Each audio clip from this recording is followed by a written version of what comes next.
purposes. Viewer discretion is advised.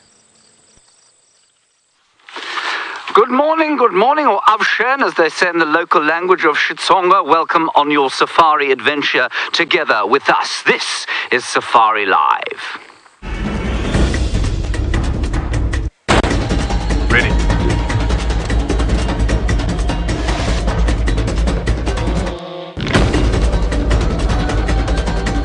Standing by.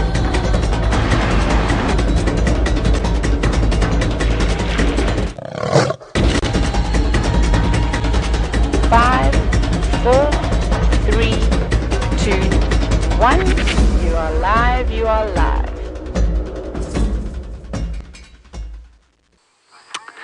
The dawn has broken, well, it's sort of oozed in, really, with a very large and thick cloud cover, the last dying thrashes of Cyclone Djuma. My name is James Hendry, and it is very wonderful to have you with us here. David, the hole in his foot, which we'll try and look at under the microscope during the course of the morning, is on camera today. Hello, David. Jamie is out on drive. Brent is out on drive. Taylor is tracking. And Stef will shortly be out on foot. Not just yet. It's a little bit dark for now. I'm guessing it is about 78 degrees Fahrenheit, which puts us at about 25 degrees. I was almost correct. It's 25.76.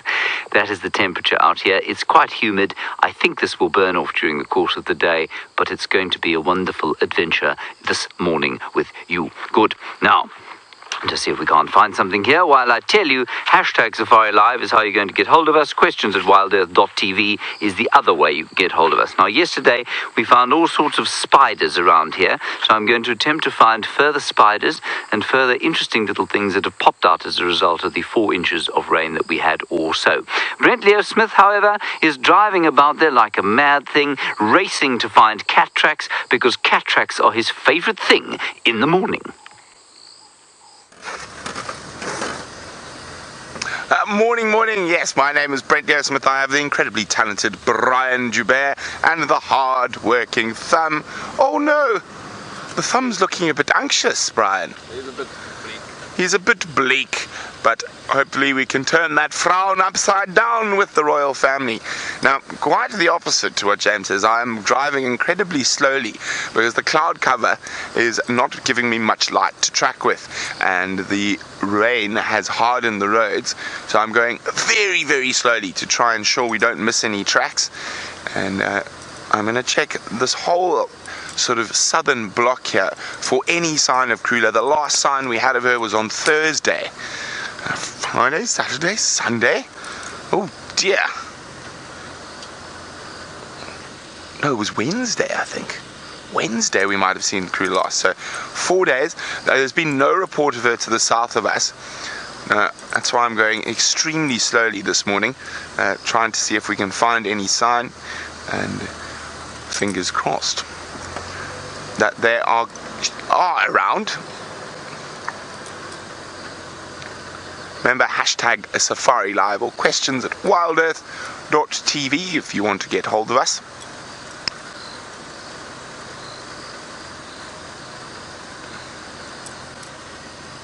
It's a very still morning, very little bird calls.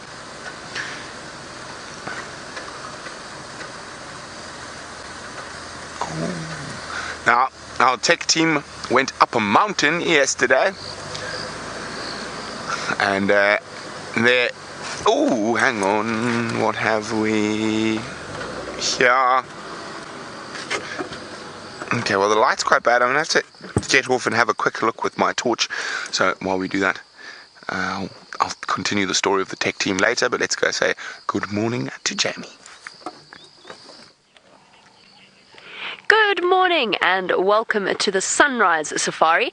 My name is Jamie, and this morning the incredible VM is on camera with me, and I'm trying to think dry thoughts because, as Brent says, it is a very, very still morning, but there is a distinctly heavy look to the sky over there. What is that light?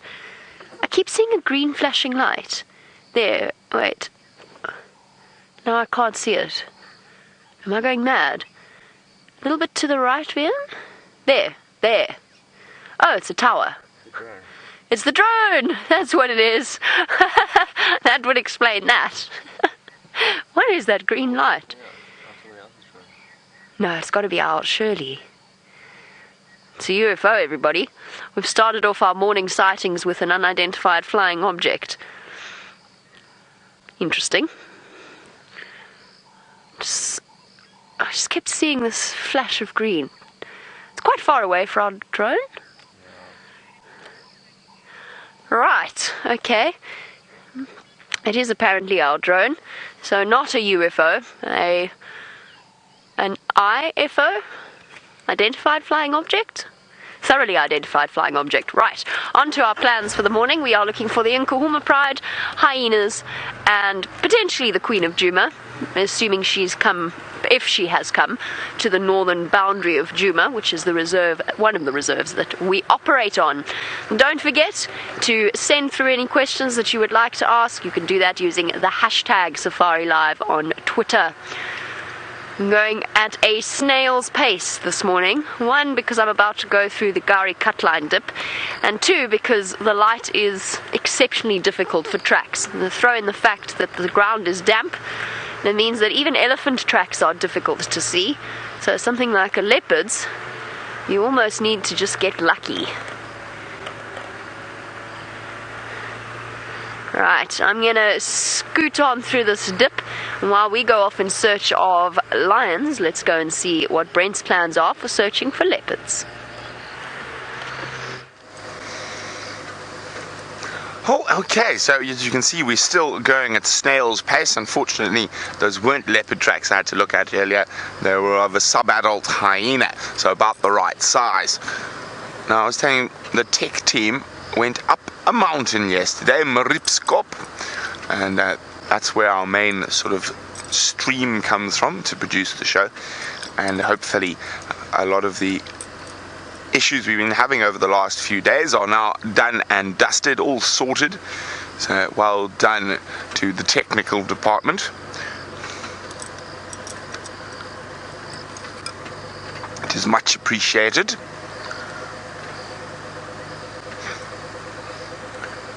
As you can see, we're going at a snail's pace. There's a wonderful Latin phrase for what we're doing at the moment. It's a festa lenta. Rush slowly.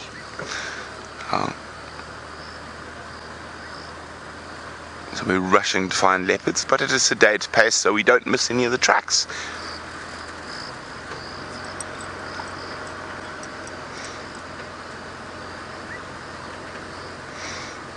Of course, I think the reason we haven't seen any sign of the royal family is, of course, that they have been sitting happily in one of the big areas of bush, and not close to the road, with something to eat.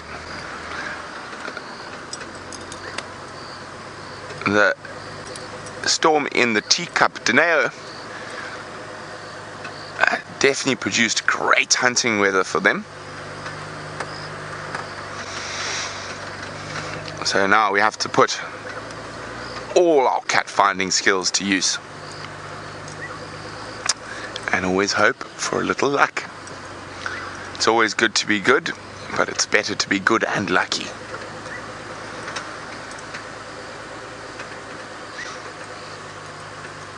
Now, hopefully this rain has produced an explosion of life around James's office. So let's go see what he's up to in the tent. It's a bit of an explosion, actually, like Connor's marula gun that he made the other day. I've been searching around here. I'm afraid I haven't managed to find anything of particular note just yet. So we're going to search together, you and I, right in this patch of land and see what we can find here. While I tell you about Connor's marula gun. Now, I'm sure that many of you have made a potato gun before. It is basically a piece of plumbing that with a long tube in it, and there's a canister at the back into which you spray a little bit of flammable deodorant, some oxygen, and then you push a potato or marula fruit down the pipe at the front, sort of push it down as you might an old muzzle-loading musket, and then you put a flame to the little hole in the canister at the back, and in theory, the marula then shoots out. And it shot out at least 4 or 5 times. We got some good distance. We shot one marula about 200 meters at one stage. That's about 700 feet. And then it stopped working. So unfortunately, the marula gun needs quite a lot of redoing. Now there's something over here. David, it is very, very well camouflaged. Do you see it? It's over here. It is a grasshopper. There it is, and there's another one. If you whisper, we might be able to see it. Here. Oh, they're hopping all over the place. Here's one here. And oh, no, it's hopped away. Oh, here we go. There my finger is. And you see? No, it's gone. It doesn't like it when you move around it, David. Let me catch it. Sorry about this, everyone. There's a great deal of camouflage at the moment. There it is. But luckily this fellow is wet, and so he's unable to hop. There he is. Hello. Look at his antenna. Now, his antennae look a little bit like somebody who's just got out of the shower, you see, and that's because they are wet, and I imagine they're not nearly as functional when they're wet and floppy like this fellow's is. He looks a little bit like David after he's got out of the shower, doesn't he, David? A little bit. Your hair looks a little bit like antennas sometimes. There's more of it, though. Yes. Slightly. Good. And speaking of hair, you know, I had a dream last night, David. Oh, really? Yes. I had a dream that I had as much hair as George Clooney. And when I woke, I found it not so. Oh, of course. Oh, well. Right, shall we go and have a look at this under the microscope? Doug, you're wondering if we have enough, or you're wondering if the rain has made a huge difference to the dams. It has to some of them. Let us take to the air and have a look. Now, what we have there is the Djuma Dam, and that Djuma Dam was completely empty when... Oops, I just dropped my grasshopper. The Djuma Dam was entirely empty before the rain started, and so there is a bit of water in there. That won't last long, though. I mean, that will last probably halfway into April, I would imagine, if we have the sort of very hot sun, maybe a little bit longer than that, but it certainly won't last a long time. The pan there it did overflow, but it's largely because it was being pumped. So that has ceased now. The most impressive dam, I think, so far that has sort of picked up water from this deluge is Buffelshoek Dam. That's looking quite a lot fuller than it did before. In fact, that whole sort of mud bottom is underwater, and there's probably about, I don't know, I think they're probably at least 3 or 4 feet in some places. Treehouse Dam doesn't look very different, although it certainly is fuller, and Twin Dams doesn't look that much different either. What you can see there, perhaps, though, is also the fact that there is a lot more in the way of greenery. So we've had one full day of good sun, that was yesterday, and I think that's brought a real nice green tinge to some of the grass. I'm hoping we're going to have more sun today, so that by the time we have our TV show tomorrow, we will have a really good green tinge, because it was really starting to look quite yellow, and if I say really once more, I'm going to slap myself in the face really hard. Really hard. It was looking a bit yellow and brown, but now it is back to green. Now we're going to have a look at Gary the grasshopper. I know why all of my characters are male. Perhaps Simon would have been more popular if she'd been a female. Hello, Gaza.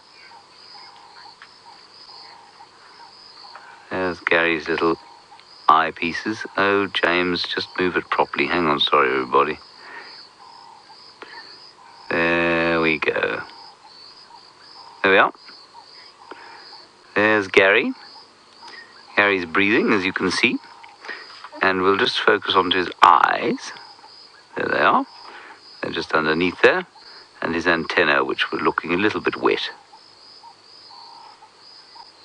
Wonderful. Now, what I might do quickly while you're watching No, I'm not going to. I was going to try and change the exposure, but I don't think that's going to be nice.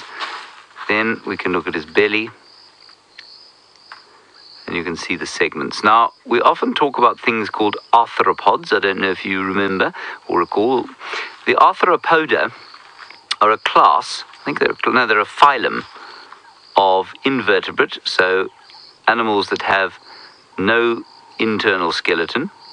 Oopsie, sorry about that. And they include the arachnids, the spiders, and they include all the insects, and they include things like crustaceans, because they have jointed segments. You see, every single piece of this grasshopper is sequentially built in little segments, from the claws on the end of his toes, down his legs, all the way to his shoulders. There we are. And into his mouth. Lots and lots of little segments, and that's why they're called arthropods, which I believe means jointed creature. Very nice. I'm most pleased to report to you that all the way from Kenya, Stefan Winterboer has returned. He's on foot at Djuma, and he'd like to tell you about his adventures. I'm quite lucky I didn't have to walk all the way from Kenya to here, but thank you very much for that, and it is quite nice to be back. I am Stef Winterboer, and we are on foot at Djuma Private Game Reserve, where we are hoping today to go and have a look for Karula and her 2 cubs. As far as I know, they haven't been seen since Thursday, and of course with the rain that we've been having, it's made tracking incredibly difficult. And so now that although it looks overcast and the tail end of this tropical cyclone seems to still be bringing in some precipitation into this particular area, I'm hoping that wherever they've been holed up, they start to come out and we can start to get their tracks. That is what we are holding thumbs for today in any case. So we're going to center our tracking around the last place that they were seen, and that was the Chelepan Leadwood area. Now, for a leopard to stay inside a block, inside a patch of bush for that amount of time would mean that she's on a fairly substantial kill. But the 3 mouths to feed, it's going to have to be something massive male impala, a big nyala female, perhaps even a young kudu, something really big. My gut feel tells me though that she's probably moved out of the area during a storm, and she's far removed from where we perceive her to be, and that's why we're not picking up any tracks, mainly because she's so far away. She's a couple of miles away and we're not looking in the right places. But anyway, we'll go to where the last tracks were seen, we see what we can find, and then hopefully she comes out of the bush sometime between now and tomorrow morning. Now chaps, all the way from Illinois, good morning. You wanted to know how far would she potentially travel in a day? That's actually a good question, you know. Alright, let me put it to you in terms of territory. So female territories, female leopard territories in the Sabi Sands are around about 2,500 hectares, which is probably about 5,000 acres or so, probably just a little bit more than 5,000 acres. A female leopard, a well-established female leopard like Karula, would be moving inside that 5,000 acres exclusively. She wouldn't move outside of that particular area. That is her territory. She'd defend it, and she'd defend the core of that territory with her life, where she has her babies. And she'll move in that territory on a daily basis. Now, mature female leopards, in my opinion, move quite a lot during the day and during the evening. They like to patrol their areas. Young females, young males tend to not walk as far, but they'll walk anywhere from, this is going to be a wild guess just based on just years of following these animals around, I'd say anywhere from about a mile to a maximum of about, probably a maximum of about 5 miles to 10 miles, not more than 10 miles. A male leopard would walk a lot further than that. It's not uncommon for male leopards to walk up to 10 miles in an evening, and to do that successively. Male lions, of course, do exactly the same thing. They also patrol, and male lions in Namibia, it's not uncommon for them to walk up to 60 kilometers, which is probably close to 50 miles in a single day patrolling. Here it would be food and territory driven. I would say male lions here would walk anywhere around about the same as a male leopard, 5 to 10 miles in an evening, plus minus, with females probably about half of that. So I hope that answered that question over there. Nothing really scientific in that answer, barring the territories and the territories and the core territories of a leopard. We've got a wildebeest here. Let's have a look at him. This is a male wildebeest, brindled gnu, or the blue wildebeest as we call them in this particular area. And why he's not moving off, it's because male wildebeest this time of the year set up territories. And this is exactly what this wildebeest is doing. You can see he's a beautiful example of a wildebeest. Nice and robust, round belly, full haunches, full shoulders, thick neck. Just really looking comfortable. Now he'd probably have claimed this open patch of ground that we are on at the moment. This is an open area we call quarantine open area, or quarantine clearings. And it has quite a deep history with wildebeest. These particular clearings are named quarantine because they used to be the quarantine facility when wildebeest their numbers were bolstered in the Sabi Sands. I can't remember exactly what year ago now it was, but it was probably in the 90s somewhere, where wildebeest were brought in from other areas to try and, look at that, he's going to rub his scent on the tree. There we go. So what he was doing over there was just rubbing a scent gland just below his eye on the tree. He then rubbed his neck on that scent gland, and that will help him mark this territory as his. And why only on the neck? Well, because when he stands up and the wind blows across him, it's a high point that wafts his scent across these open areas. So anyway, back to the story behind quarantine clearings and the wildebeest. Wildebeest numbers were brought in. They were brought in, as far as I can remember, 3 successive years in a row, a couple of hundred wildebeest at a time. Many of which just became lion food after they had their quarantine phase. This area here would have been fenced off. We call it a boma. The animals would have been reintroduced into this area, they would have been acclimatized, and then they would have been set free from here a couple of years in a row. Did it actually increase wildebeest numbers? I actually think so. I don't think by massive amounts, but we definitely saw an increase in wildebeest numbers after the reintroduction, and that of course is a good thing. The Sabi Sands is not traditionally a place where wildebeest would normally stay the entire year. There are better grasslands on different rock strata that occur in the Kruger National Park, and of course the Kruger National Park, being 8 million acres of land unfenced, is a place big enough for seasonal migrations to happen, and wildebeest are definitely one of those species that migrate. And that is, funnily enough, what I went to go and have a look at in Kenya, and what we are going to be going to go and have a look at in Kenya in months to come, is this migration. It's a different subspecies of wildebeest. It's the white-throated wildebeest. They've got this big white beard, and they're also a lot smaller. The ones that occur in Kenya, this particular chap is the largest of the wildebeest that we find, the brindled gnu, or the blue wildebeest, and is probably about 1/3 larger than the ones that they found in Kenya, but doesn't walk as far.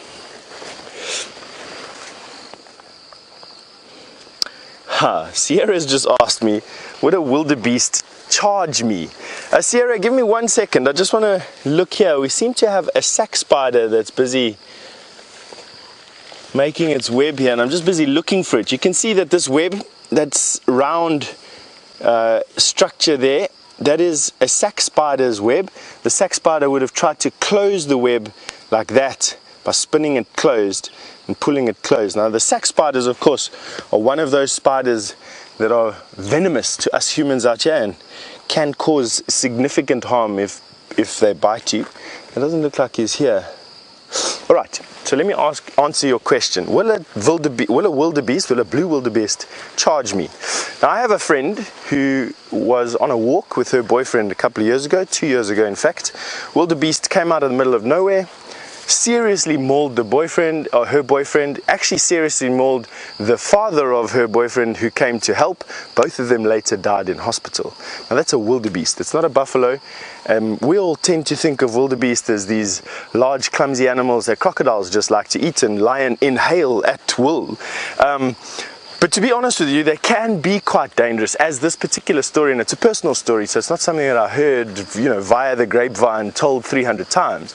This is a personal story deeply affecting a friend of mine. And so quite sad, and so yes, they do charge people. Is it common? No. Did this person do something to this wildebeest? Potentially came into its territory while it was trying to, in the middle of the breeding season, and did they do something wrong? Probably. Quite often, people who are not really trained in animal behavior will overstep those boundaries without really knowing it. And in ignorance, create a situation that becomes quite dangerous. Obviously it's exacerbated by the large dangerous animals like lion and leopard and buffalo and elephant and all that, but it can happen with things like wildebeest, bushbuck. It's quite common for people to overstep boundaries with bushbuck and get killed. Even things like impala. A friend of mine, Tiens, 1997, thought that he'd catch a young impala by the horn. I don't know what they were doing, but they were working with some impala, and this impala had been darted and was immobilized, as he thought, and he grabbed this impala by the horn, and it jumped up into him and speared his face with the horn, creating significant damage. So these are all stories that I suppose are coming into my head at the moment about animals that we all think are pretty cute, but definitely when pitted against our sort of puny strength that's a human is nothing. And I think the moral of the story that I want to say here is so yes, wildebeest will charge people. Yes, it's possible for any of the animals, even the small ones like a scrub hare, to do significant damage to you, and also for us to get into situations where there's a potential for a life-threatening situation, not only with a big five, but also with any of the animals that occur here, from wildebeest all the way down to bushbuck, grey duiker, scrub hare. Not quite sure I want to add tortoise to that particular saying, but I suppose a tortoise could bite you quite hard on the finger if you put your hand too close to his mouth. It's actually incredible. The bush has stood up, if I could say that. Now, I left here on Monday morning last week. The grass was wilted, the plants were wilted, it was looking dreadful, and everything has stood up. It's incredible. Some sun damage, so the sun really did do some damage, but for the most part the rain seems to have done a lot of good. Alright, on to another topic right now. We are going to send you over to Jamie, the dangerous one, as I've just been told, and we'll catch up with you later, hopefully with some news about Karula. I don't think I'm that dangerous. I hope I'm not that dangerous. Anyway, moving swiftly on to a different topic, as Stef said. I had a beautiful lion track all lined up to show you, and I'd pulled over to the side of the road and I was ready to have the camera pointed at it, and we would have chatted a bit about how difficult tracking is in these sorts of conditions, and then a person drove past, blithely waved, and they went the lion tracks. Now I've lost them now, unfortunately. There's some, I think they've gone north into Buffelshoek. It was just one male walking along this road, but the tracks at the moment are really, really tricky to see. It's taken us this entire time, while you've been with Brent and Stef and James and the drone, it's taken us this entire time to get from one end of Djuma, and we're still not at the other. I'm crawling along, and so far, no luck.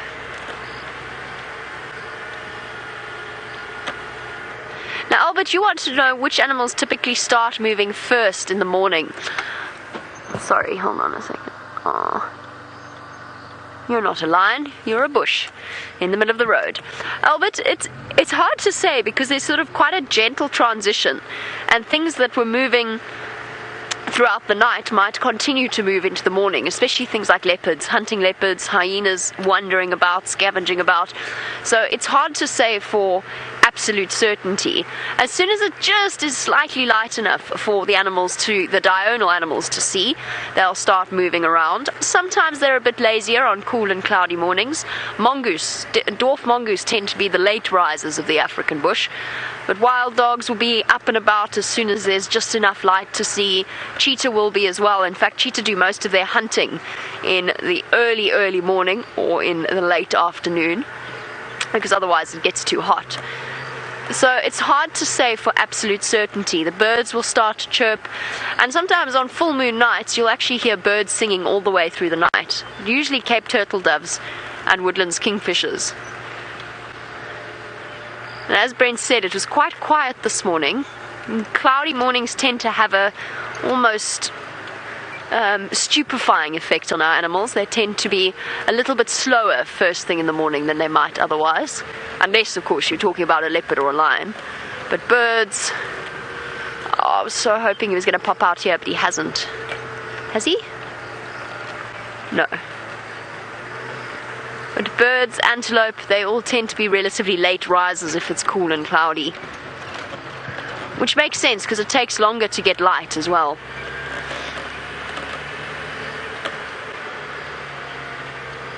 Good morning, Liz. Liz, I would love to find the hyena clan today. I happened to be on my the last few moments of drive yesterday. I came back from bushwalk and sat in final control, and I saw Brent with those hyenas eating the flying ants. I would love to. I'm going to check Gwen's den, but I know that Brent is in the area where we think those hyena have been, not denning, but spending a lot of time around Treehouse Dam. So I know that Brent's checked around there. He doesn't seem to have had any luck. But once I've checked the northern and eastern boundary, I am going to go and check on Gwen's den, which I still think sounds a lot like a child's TV show. But we will be going to check on Gwen's den to see whether or not she's home. So for our new viewers, our hyenas have been taunting us, and I promise you I've had dreams. Almost every night I have had a dream about us finding the hyena den. It's this recurring thought in the back of my mind that they're somewhere. Are they denning? Are they not denning? We're seeing them more regularly. They disappeared for 8 months. We didn't see hyenas all that frequently. We didn't have a den site. Now all of a sudden they appear to be back on Djuma. We just can't figure out where. We keep finding dens that they're lying outside that turn out not to be actual den sites, just termite mounds that they happen to settle in. I'm definitely on the hunt for hyenas. I will continue to be on the hunt for hyenas. I'm certain they're around. The only thing I can think of, we discussed it a while ago between us, and we sort of concluded that perhaps they haven't yet had any cubs. So they're scouting den sites, but they haven't actually managed to find one, or they haven't actually given birth. Sorry, just listening to Karula. Karula is not on Djuma. Karula is south of our property. Knew it. Yeah, Vim did say she snuck south during the rain. You were absolutely spot on, Vim. Sounds like little Gowrie. Okay, can turn my radio down now that I've heard that. Alright, not a disaster. But Karula, unfortunately, not on Djuma. But the lions hopefully will still be. And there's always the hope of, well, any other leopard, essentially. Tingana, Gajima, Vula. It seems as though whilst our morning has been very, very quiet, Brent has finally managed to find a large mammal species, in fact the largest mammal species. Let's go and have a look. Well, not only have we the largest mammal species, we have Karula and cubs. Unfortunately, they are just south of our boundary. Now, hopefully they're going to be coming north. And there's the large mammal species. There's an elephant here as well. Hello, big boy. Nice big elephant bull.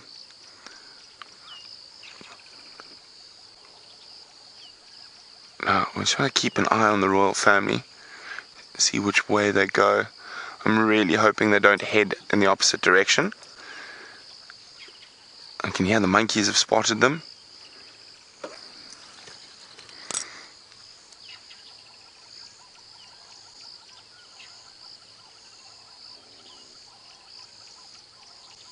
No.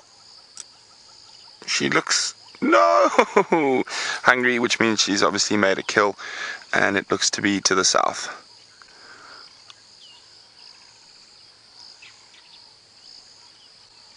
And I think that's probably the last view we're going to get of the royal family for some time. Oh dear. Well, we've still got an elephant, so let's just move a bit further forward.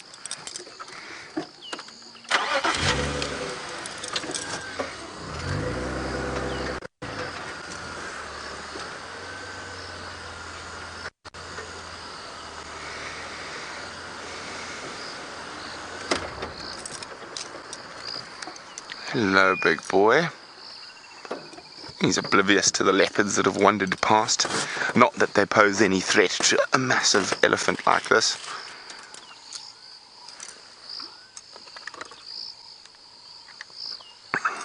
Enjoying the lovely grass.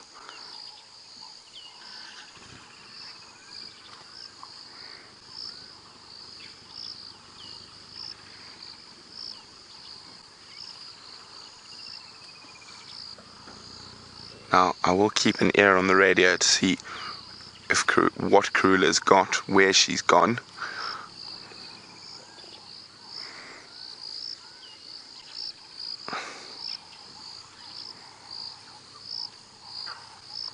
There we go, you can hear the monkeys watching Karula, Hosana and Shungile. Ow! Bow, bow.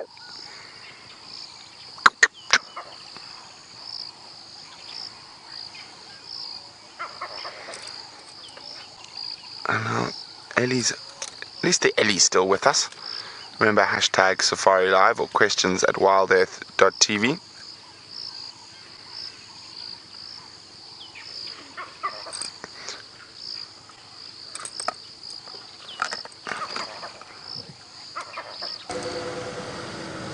Oh dear.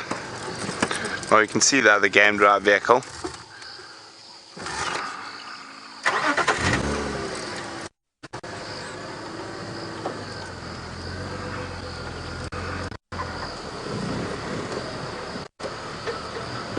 Let's get back to the Ellie.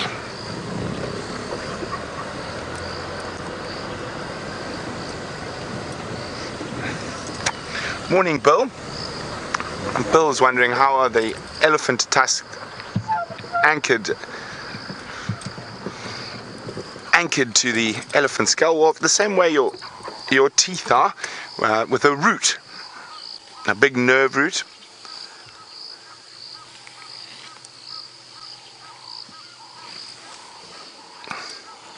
Hello, big boy.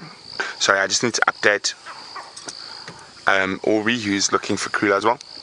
Orbs just arrived and they've disappeared. It's Karula and both Mambimbans heading south. I can't see them from the road anymore.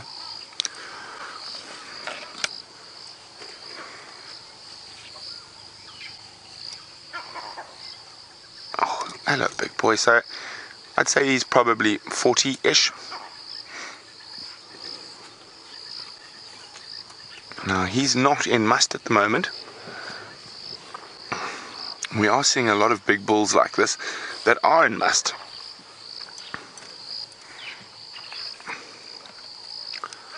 Orbs, there's also one big one on Gari Main heading towards the Moati. Look at him sniffing around. Massive creatures.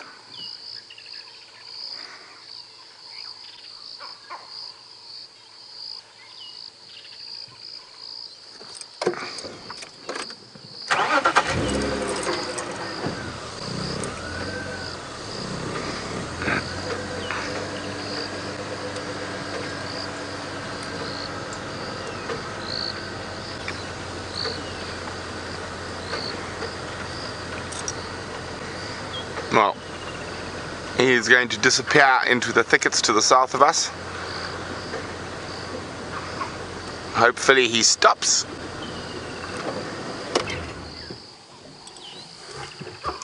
Oh, he stopped for a second.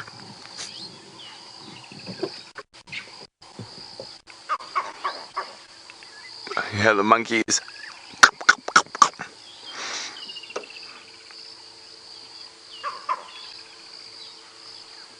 Oh, absolutely stunning. Well, we're going to continue our search for leopards.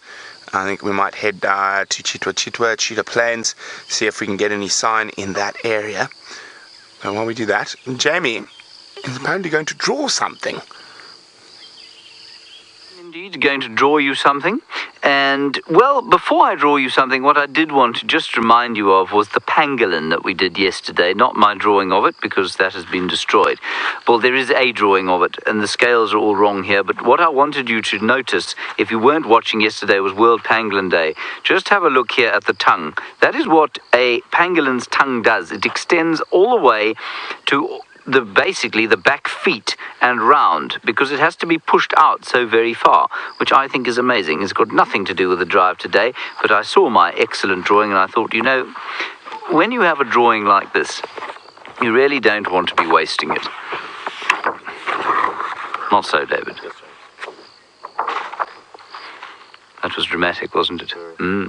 Now, Brent was talking about the tusks of an elephant and the nerve that fits into it.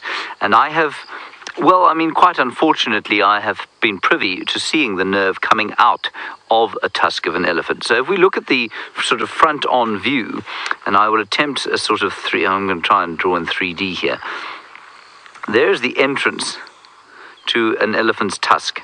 And what you find is that if the tusk extends off in sort of this direction like that,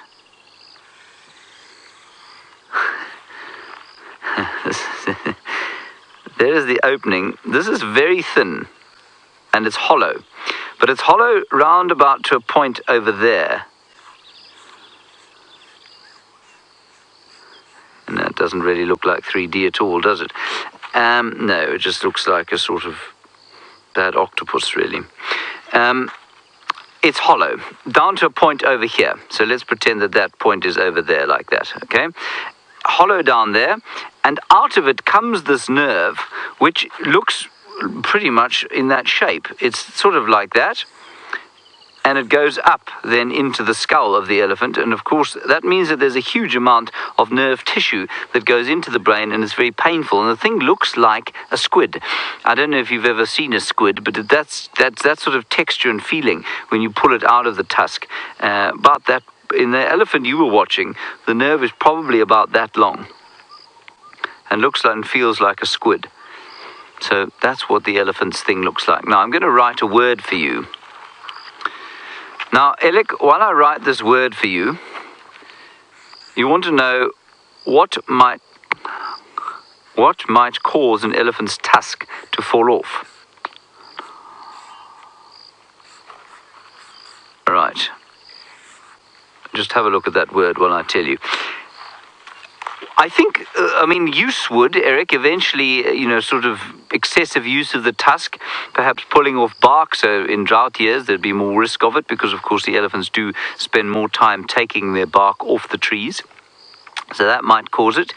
A smaller tusk is obviously not going to be as strong as a big tusk. I think you'll find, though, that a lot of tusks break off, either during fights when they clatter against each other at a force that they're not necessarily meant to, or when there's an infection in that nerve. And I think when there's an infection in that nerve, it's obviously very painful, and I think that probably weakens the tusk, and it would then break off. Now, sometimes it comes out in its entirety, and sometimes it just snaps off. So when you see it snapped off halfway, that's either from fighting or from overuse. But when it's come out, I think it's because there's been an abscess in the nerve. And quite like Craig Zermatt, our resident Maltese falcon, unfortunately, they're unable to have root canals, our elephants. Right, now this word is a Botswanan word. Well, it's not a Tswana word. It comes from, I think, the river bushmen who live in Botswana. And the way you say it is this: Qakanaka. And the reason I want to talk to you about qakanaka is that we are going to have a look at the plant that comes, well, doesn't come from there, but it grows there in great profusion. Qakanaka, there in qakanaka. And if you hear most people talk about it, you'll hear them say kakanaka. And we went to Kakanaka the other day. Qakanaka. And qakanaka has this plant growing in it quite a lot. This one. This plant. There we are. There we go. This plant is, of course, the wild lucerne Crotalaria spherocarpa, and it is called spherocarpa because it has got, David, spherical carpas, correct, or fruits. And there they are right there. They're not edible to human beings. It is called in English the wild lucerne. It grows abundantly around the plains of Namaqua and, well, sort of a little bit outside the tent here at Djuma. And it is favoured much by giraffe. They like to actually pull it off the ground. And you must understand that for a giraffe to take the risk of pushing its face onto the floor to get this thing, it must be very delicious indeed. It has been associated apparently with a few sort of cattle deaths from something called crotolariasis, which of course is, from crotalaria, which is what this plant is called. And this is what it looks like when it is not under the microscope. And there are many blue butterflies that like to make a living on it. The blues, very small, indistinct, but very pretty little butterflies. Jamie Patterson had something. I'm looking at her screen now. Despite their vast size, they seem to have vanished into the mists of the morning. Unfortunately, our vastly sized elephants have indeed vanished into the mist of the morning very, very quickly, and I think I know the reason why. Because if we have a look here, here we go. That, I think, is the explanation for our very upset elephants over there. A lion track, male lion track, a padding into a torchwood. I wonder if this is the same lion we were trying to track earlier. He has been stepped all over by elephants, and rhinoceros and hippopotamus have all tromped all over his tracks, but I think he's gone in there, and that might be the explanation as to why our elephants came through at such high speed. Sorry, Mike's calling me. You can come through, Mike. I've got Nkonzo for 1 Madoda Ngala, crossing east into Torchwood at the Hippo Pools Junction.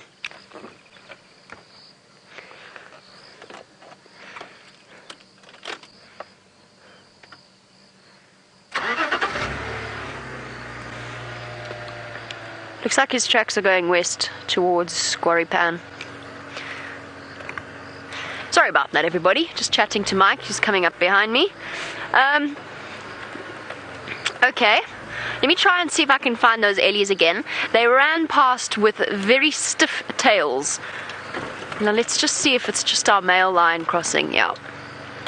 I think this is the one we've been tracking along Buffalo's Hook Cut Line. Drat. We must have just missed him.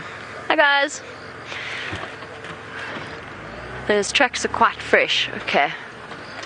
Let us have a look. Let's just check around Buffalo's Hook Cut Line. I don't see any signs of the females crossing out, which is good. It might just mean that the male went off, one of the Birmingham boys went off on patrol. Wait, what's that? Okay, that's just him marking his territory. That was a giant hippopotamus. My goodness. Let's have a look at those tracks quickly. Let me give you a sense of perspective or a sense of scale on this. Let me just hop out quickly. I'm not getting your way. Wow. He's a giant. Look at the size of this track. This is a really, truly massive hippopotamus that walked along this road. Big bull, which makes sense. It would be him marking his territory along the way. And in fact, now that I look at it and smell, that slightly fishy smell of hippo dung that he's sprayed all the way up this tree in front of me. Yum. There's a very, very distinct scent to this hippopotamus track. So there he is here. The back of the track. 1 toe, 2 toes, 3 toes, and 4 toes. Particularly large. Okay. Let me hop back on. Let's just check around Buffalo's Hook Dam. I know that Taylor was talking about doing the same thing, and see whether or not the Nkuhumas have popped out somewhere around there. And then we will go to Gwen's den, I promise. We'll go and check up on her. Hopefully this cloudy, cool weather will induce a desire to stay at home this morning.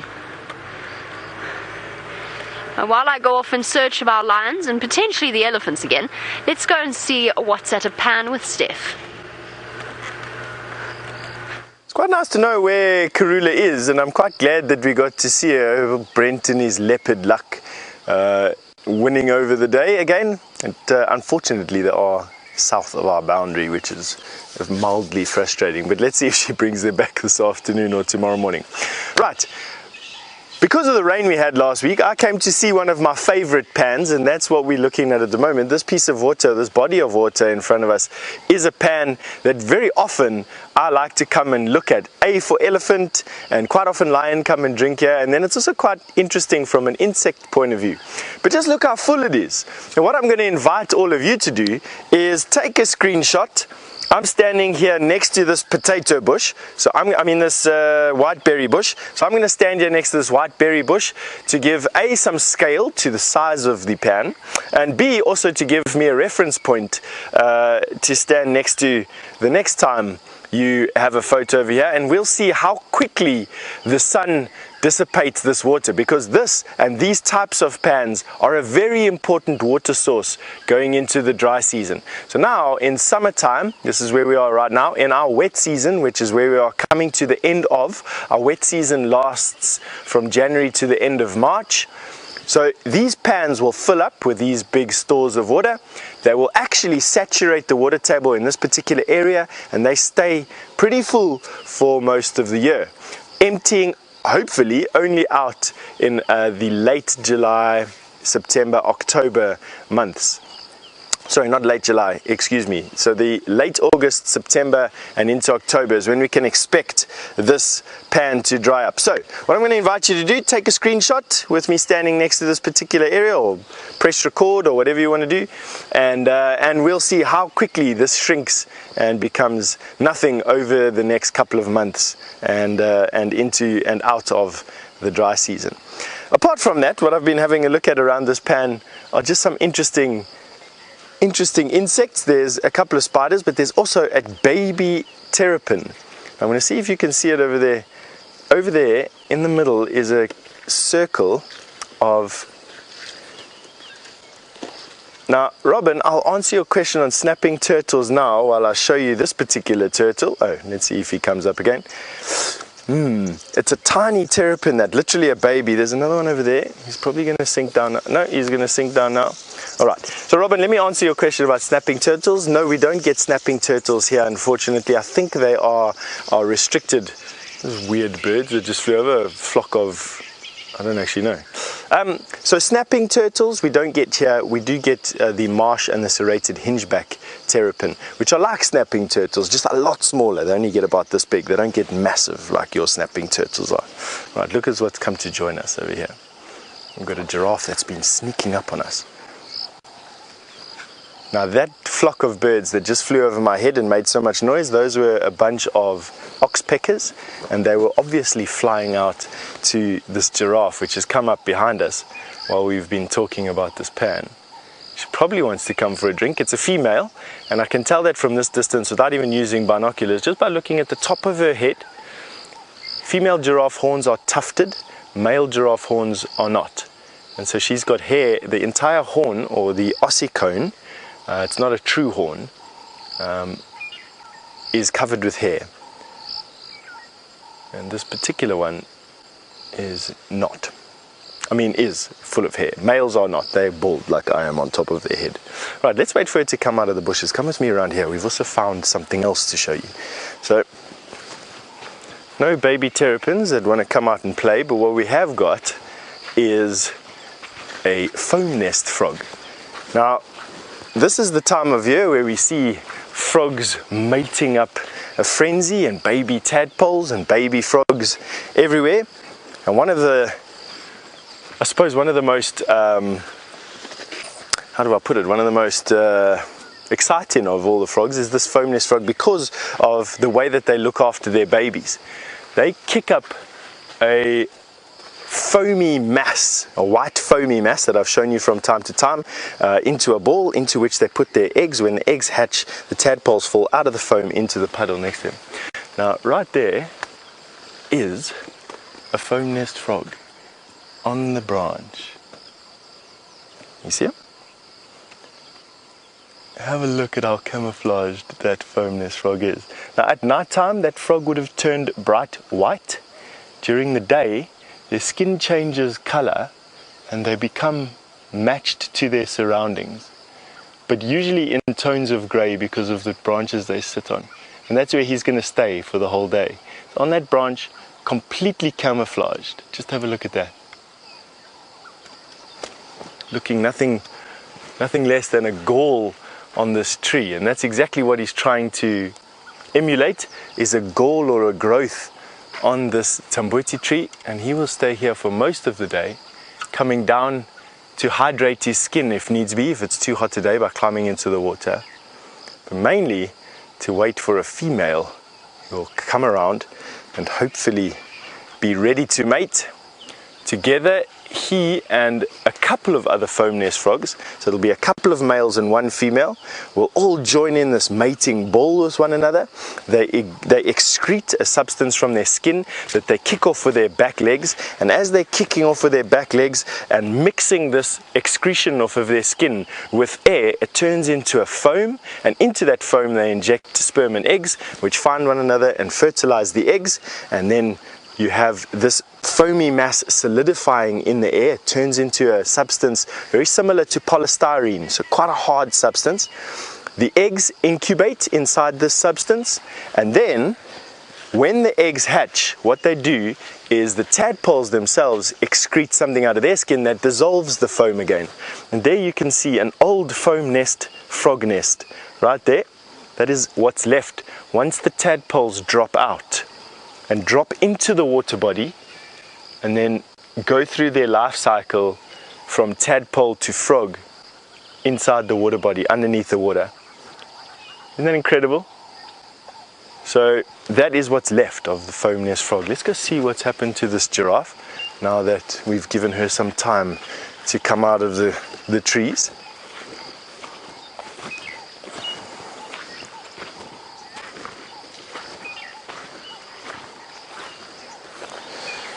Now Nerval, you've asked me a question about giraffes and something that they do at night. I'm just going to ask Kirsty to repeat that. Hum. You've heard a rumor that giraffe hum at night, is that correct? Nerval, I've never heard that in my entire life, but is it feasible? So firstly, giraffe they do have voice boxes and they can make noises, but they don't really. It's very uncommon for a giraffe to make a noise unless it's being caught by a lion or harassed by a hyena. Or in actual fact, I've seen females make quite a growly noise in the defense of their young. But do they hum themselves to sleep at night, or do they hum at night as a type of communication or as a type of reassurance to one another in the dark? I'm not too sure, Neville. I've never heard anything like that myself. I've never heard of it reported by any guide, but you know, feel free to send us through some information, or even if it's just the story of where you heard it from. I mean, it's not to say that it doesn't happen here, that it just hasn't been observed by me, or it doesn't happen with another species of giraffe in another part of Africa. So definitely feel free to forward us any information with regards to giraffe humming to questions at WildEarthTV, or using the hashtag SafariLive. You're welcome to. Alright, so now I think this giraffe has probably melted back into the bush again, because the oxpeckers are sitting in this big tree here, and the giraffe has disappeared.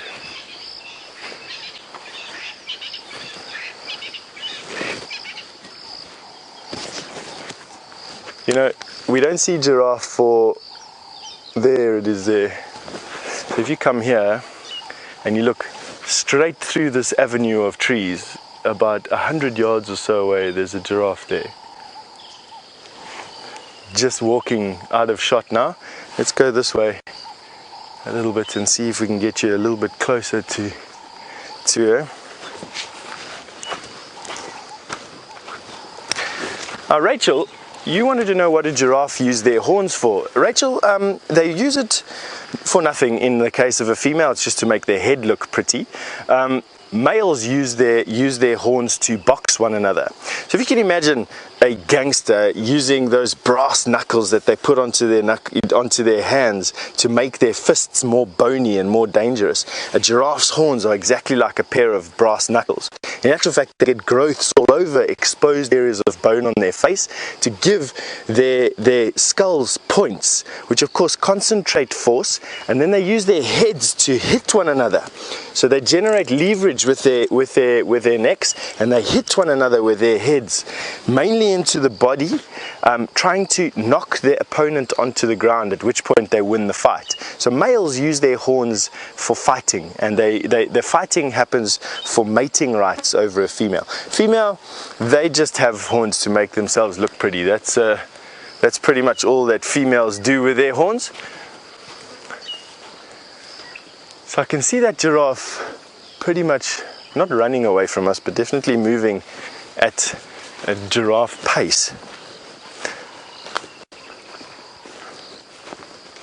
There it goes over there. So the one last look at a giraffe through the trees. I'm not going to chase that giraffe. She's obviously not wanting to be around us, and of course we don't see giraffe that often over here. They come and go in the most amazing fashions, and one that we haven't really figured out. Oh, there's a baby there as well. So she's got a baby with her. That's probably why she's a bit nervous. You'll see the head coming now through there. There's the baby, mom and baby. There we go. So nice to see. Mom and baby giraffe. We haven't seen them for a while. Awesome. Alrighty. You're off to Brent on Cheetah Plains, who's got a bird to show you. Look, it's a bird I've been searching for to get on camera. It is the male Namaqua dove with his black banded mask and brightly coloured beak. We've seen a female, but now we've got the male on camera. Isn't he gorgeous? Now they are very small with a very long tail, and I've been trying to get a male on camera for quite some time. Doing a bit of preening this morning. You can see that bandit mask on his face.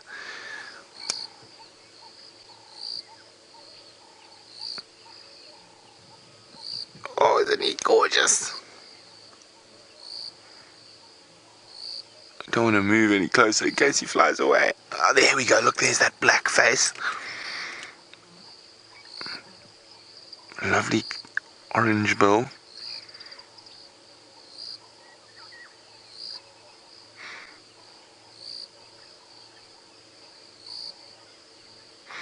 Pop making sure all his feathers are correctly in place for a full day's feeding. Like most of the dove species out here, they are mostly feed off grass seeds. So they're very happy at the moment. Lots of lovely seeds around.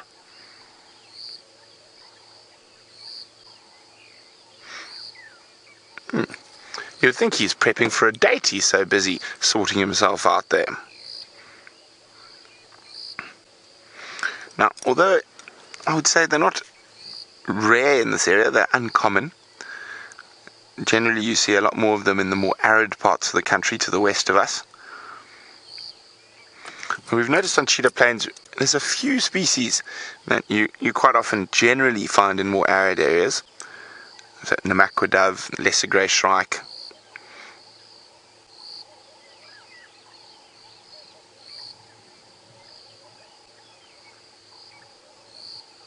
And I think it's a good omen. Now, I've got some more news.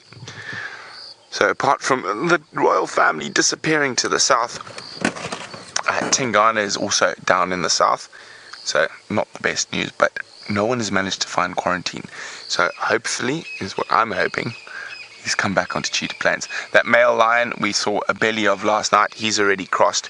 But Nkanyeni could be around, the cheetah could be around, and it's turning into a stunning morning. The cloud cover's breaking up. So let's hope we can find something fantastic down on the open plains here in the east.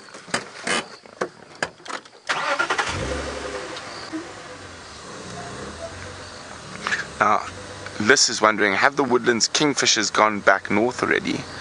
Oh, he's letting us get very close, Brian. Wait. pushed our luck just too far. No, they're not. They're still very much around, Liz. I've seen probably 10 or 15 already this morning. I'll try get one on camera for you. Oh, there's another nice bird. I don't think it's on my February list yet. The African hoopoe.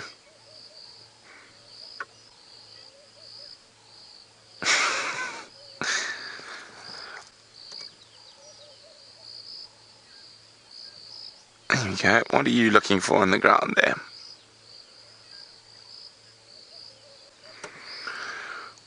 Now, Fuzzman Sparkles is wondering, will the rain attract more carmine beetles? Almost certainly, it'll attract a lot of the more migratory birds, because he got one. Whatever he dug out of the sand there. Oh, he got another one.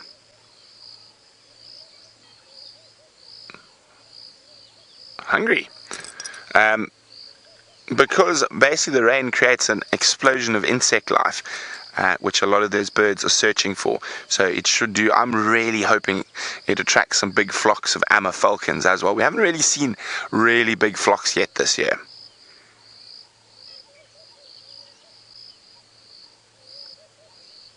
Okay, Mr. Hoopoe, we got leopards to look for as well.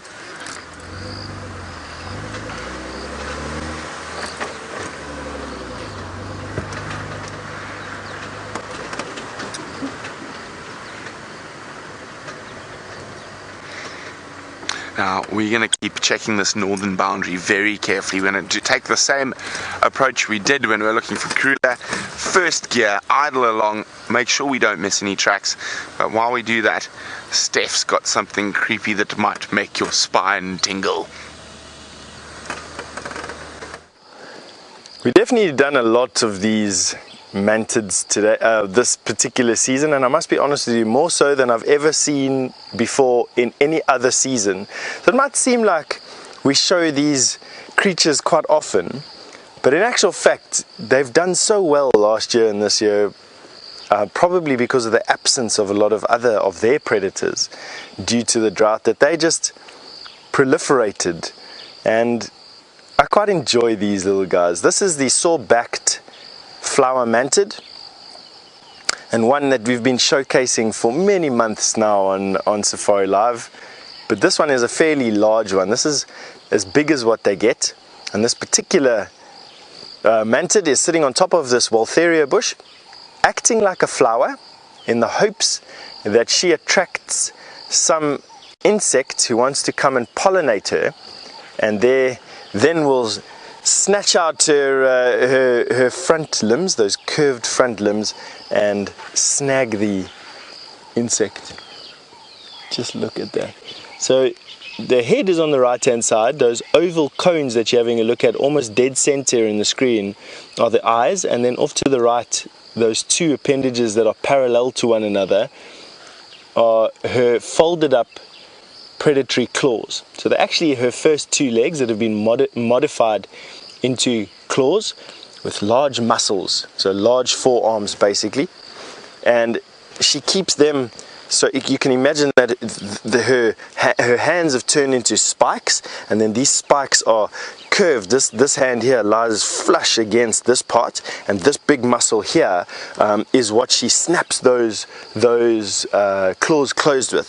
So insect will come and try and land on her, and she will snap the insect out of the air, this side or this side, and hold it with the spines pressing the insect against her forearm, holding it there. She'll then bring that up to her face, and she just starts to eat. They've got a lot of they've got these really cutting mandibles, almost like shears, and they quickly shear through their prey, and then they basically just chew their prey up.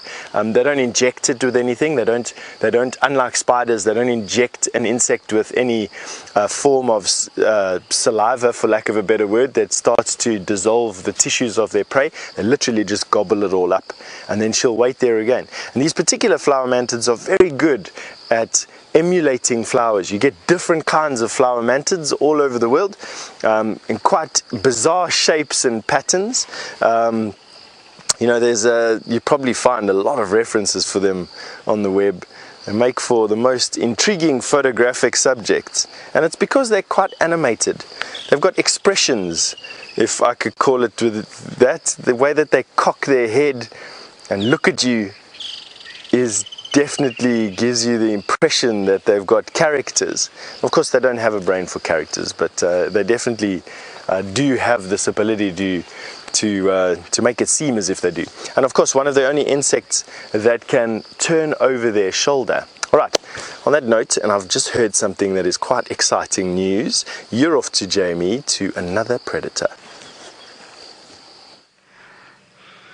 Very exciting. Not just another predator, but a family of other predators, or a pride, as the collective noun is for lions. So there we have our Nkuhuma Pride, who have not moved 1 inch since yesterday's sunset safari. But very, very exciting to see them once again. I think it's been... Sorry, I'm just still being assaulted by the smell of the urine that one of the lionesses just deposited right next to us. But this is actually the first time I've seen the Nkuhuma Pride in probably about a month. So it's really, really exciting to see them once again. Even if it is just still 3 lionesses, we're still missing 2 of them. And I think I'm going to assume 6 cubs. I can't actually see them. Unfortunately, it is a very tricky spot, but we do have Taylor to thank for thinking about coming to check here to see whether or not they were still in exactly the same place.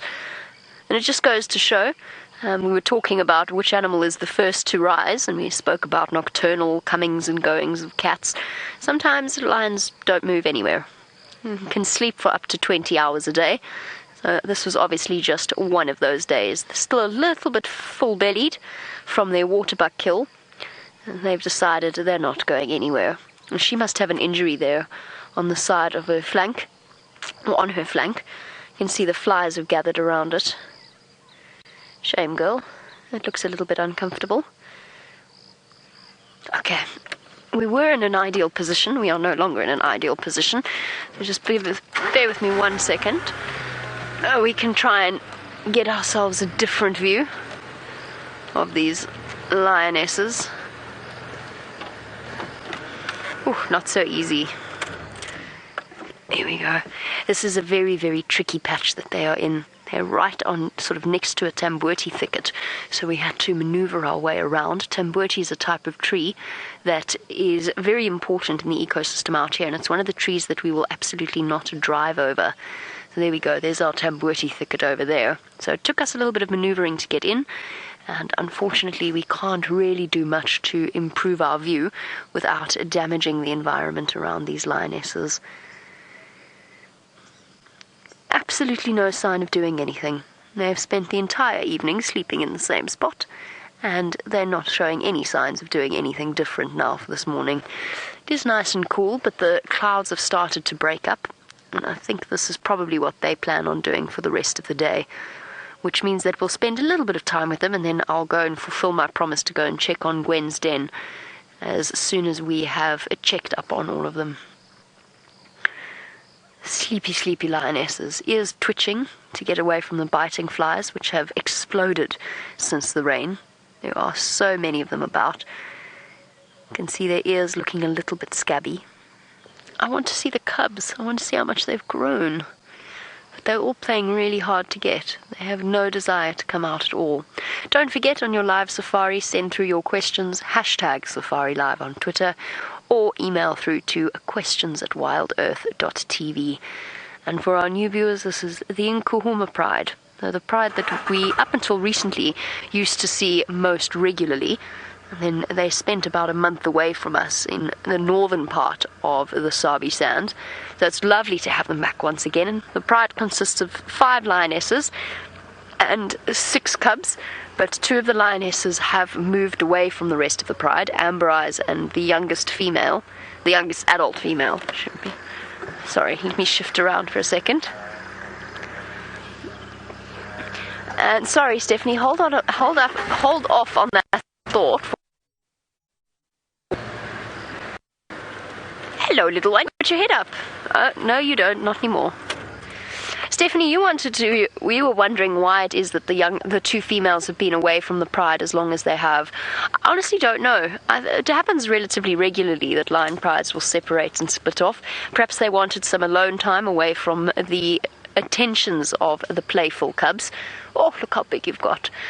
Might also have been that they came into estrus and were separated from the rest of the pride mating with males. and then failed to reunite with the rest of the pride immediately, so they've been moving off on their own.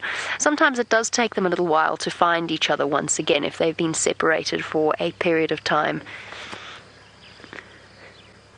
So that might be a couple of explanations.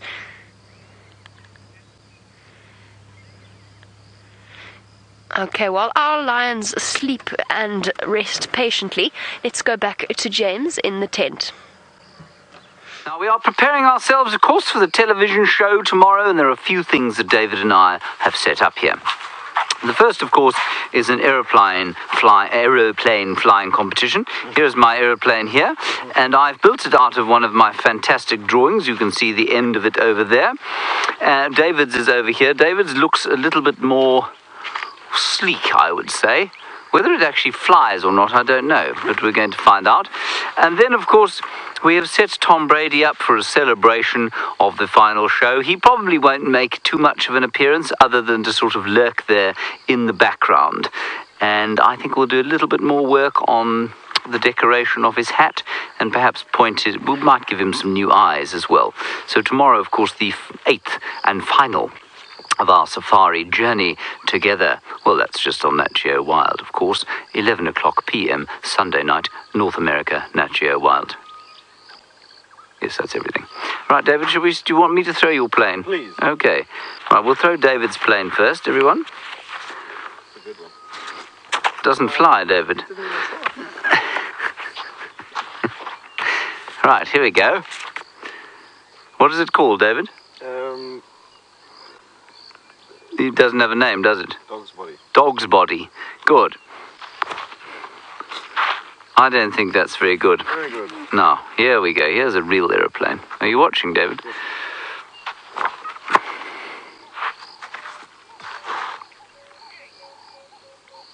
I'm going to throw mine once more. But I'm going to throw it towards you, and then we'll get on with some biology. Okay, you ready? Yes.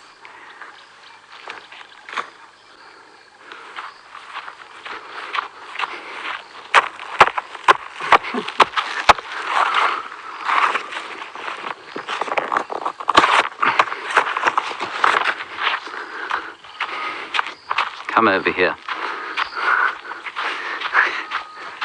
That's very irritating. Sorry, 1 second.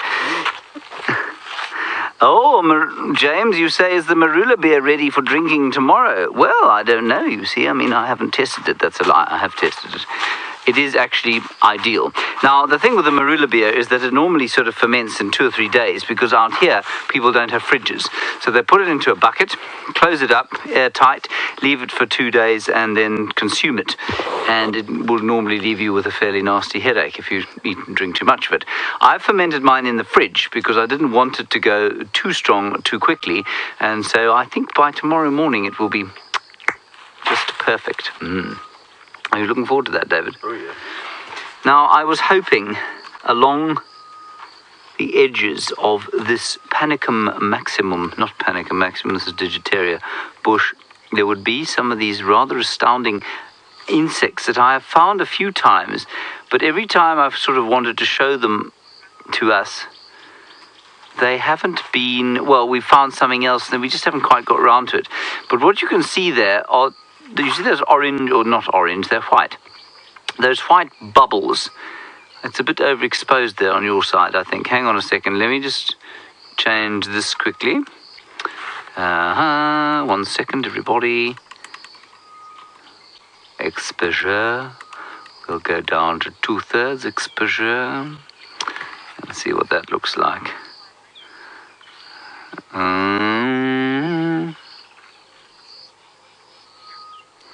Now, I'm just going to move it along, and hopefully, there they are. Now, you can see those white balls. Those white balls are a sticky, sort of grassy sap, and there are insects that love to eat them, or to drink that stuff, and I don't know why it is that these plants produce them. Perhaps it is to attract these insects. I don't know exactly, but what we're going to do is move the fingers of Digitaria eriantha along, and see if one of them isn't around. Unfortunately, it would seem that there is not one of them around. Sorry about this. No.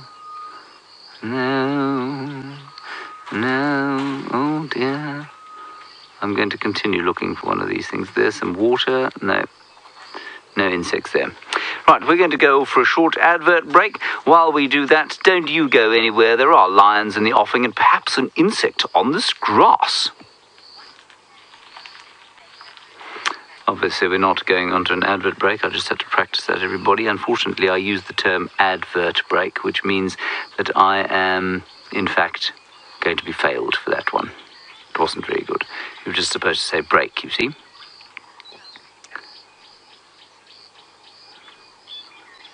I'm trying desperately to find these maroon-coloured insects, but I have not found them. There's another one of the sugary balls. In fact, I think I'm going to eat that, and then I'll try and find some insects on the next one. Come back to me.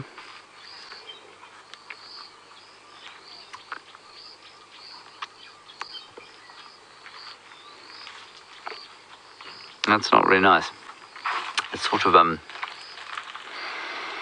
like bile, really. I'm glad it was just a sort of very tiny drop. Yuck. Okay. Well, that's Digitaria eriantha, the finger grass, so named, David, because it looks like... Fingers. Fingers, correct. Well done. Good. Let's go outside and see if we can find another one. Tom Brady, at least, Betty, you ask a very good question. You say, is Tom Brady related to Simon because they have the same eyes? That's a good question, Betty. They are distant evolutionary relatives, of course. Unfortunately, the primates, which is what Tom is, they split from a common ancestor with the carnivores, which is, of course, what Simon is. Probably about 50 or 60 million years ago, I imagine. So, no, not very closely related. They do have the same eyes in the same way, though, as I have the same eyes as Mvula, for example. I have blue eyes, a bluish-green, and so does Mvula, the leopard. So, yes, to some extent, but not very closely related. We're going to have to give him some new eyes, because this eye, unfortunately, has been set upon by a number of insects. But I will tell you that last week, I was extremely disappointed by the efforts of Tom Brady to ward off predators and nasty things that were eating my caterpillars. This week, I found a caterpillar on the leaves that Tom Brady has been guarding. Here we go, David. There is one. And I will tell you also that, remember Stef showed you the flower mantid? Oh, here we go. Before I carry on with that story, David, there's a frog. A very tiny little bushveld rain frog. Stop, frog. Cease your movements. There he is. Do you see him, David? Yes, James. He's not very big, is he? No. I don't want to, as Jamie said yesterday, we don't really want to pick them up with our hands because they do have very sensitive skins. But we do want to cease his movement so that we can look at him. There he is. There we are.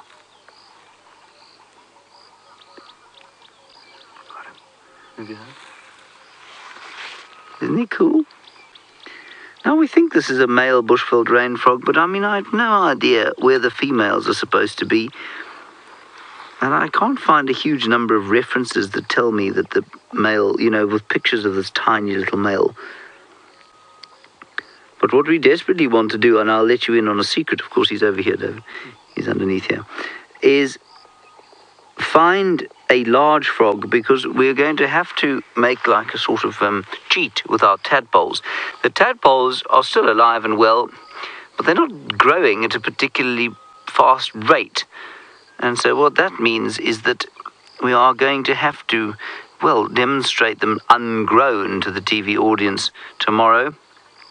But perhaps, if we're very lucky, we'll find a decent frog and we can trick it. We're not actually going to lie to people, but we're going to show a big frog and say, look what happened, ha ha ha ha ha, as a joke.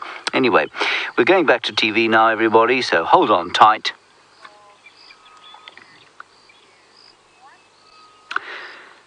Welcome back everybody to your live safari experience here from the northeast corner of the world's most magnificent country, that is of course South Africa. You opened there with a male bushveld rain frog. Jamie is still sitting with the lions and we'll find out what they've got up to while you were away shortly.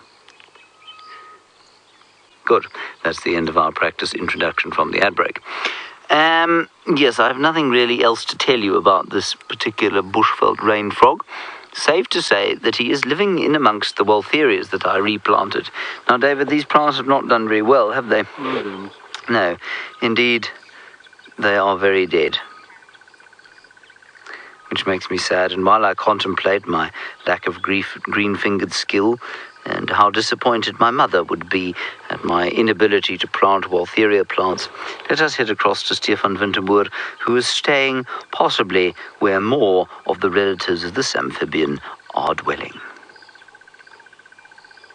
You definitely are where the relatives of that amphibian are, and this is the pan. He is nice, eh? Yeah, we also come to quite often, and it's also one of these things that is just probably 3 or 4 times the size that it was when I last saw it. So definitely substantial rain has fallen.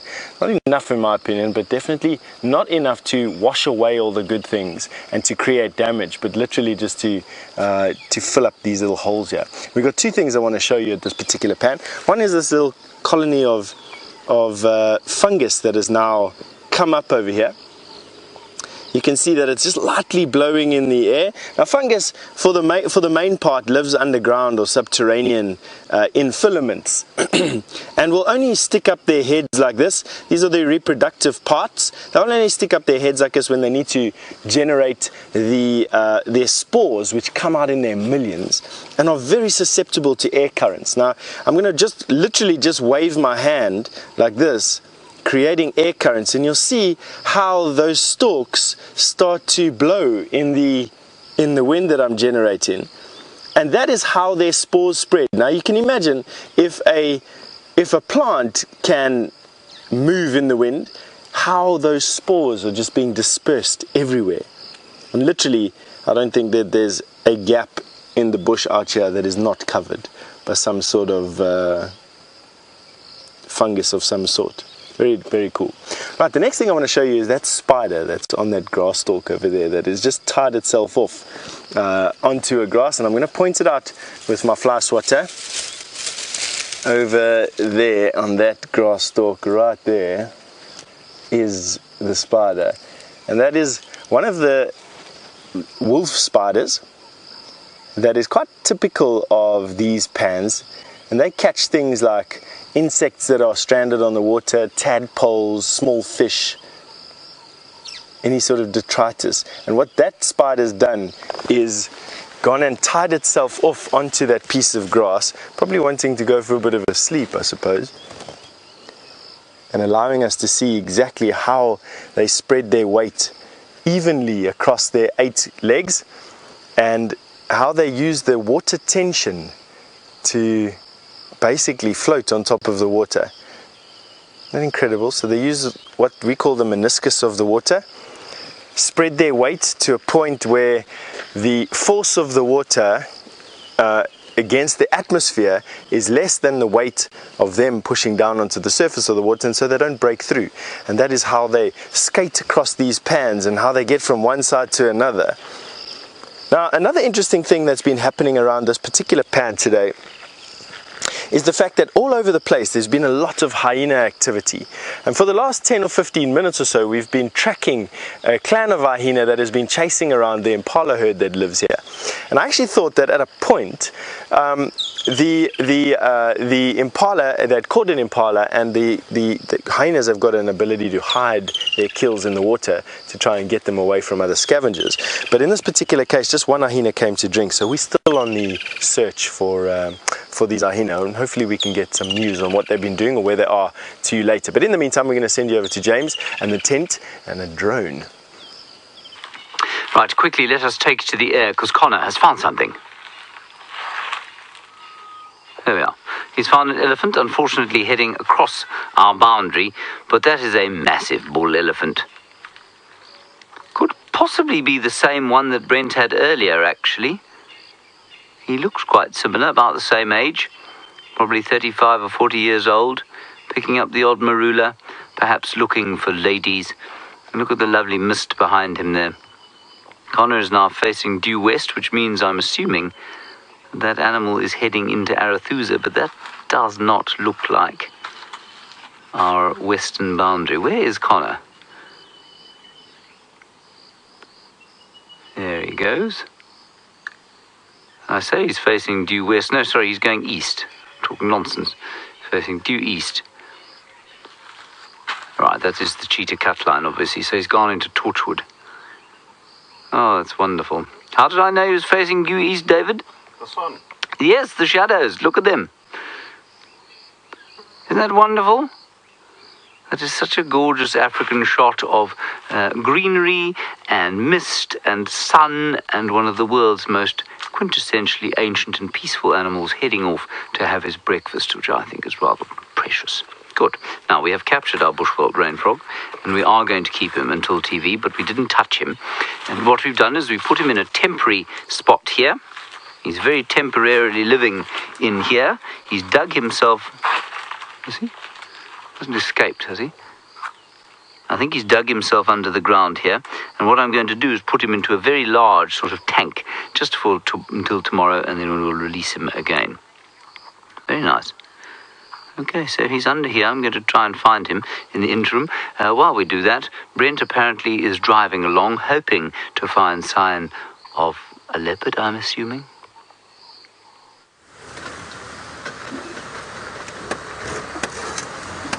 Well, we found a sign of leopard. We found tracks of quarantine coming back from the north, but they disappear into this long grass. So now we're just looping around the area, hoping that he's popped out, or hoping we're going to spot him up in a tree. But so far, no luck. I mean, we saw tracks for about 1.5 meters and they were gone. The ground's so hard at the moment.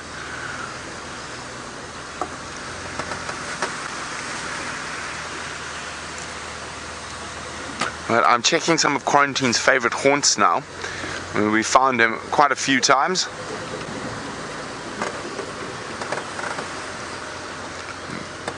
But he was quite hungry, so he could have done quite a bit of distance last night.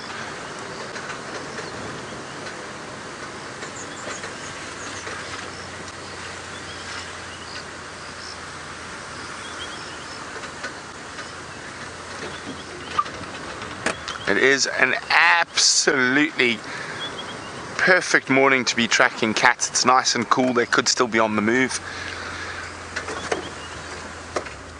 What do you got there on the road, Mr. Barbet? You've got something quite big. Oh, what is that?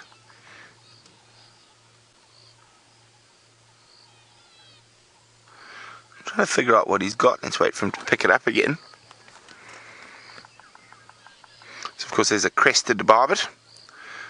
And I think he's got a big grub or of some kind. Yes. A big grub or larvae. Was that a slug? It's a slug. He's eating a slug. Doesn't like the slug. He's flown off. Decided 2 bites of a slug's enough. Let's go see if we can find it.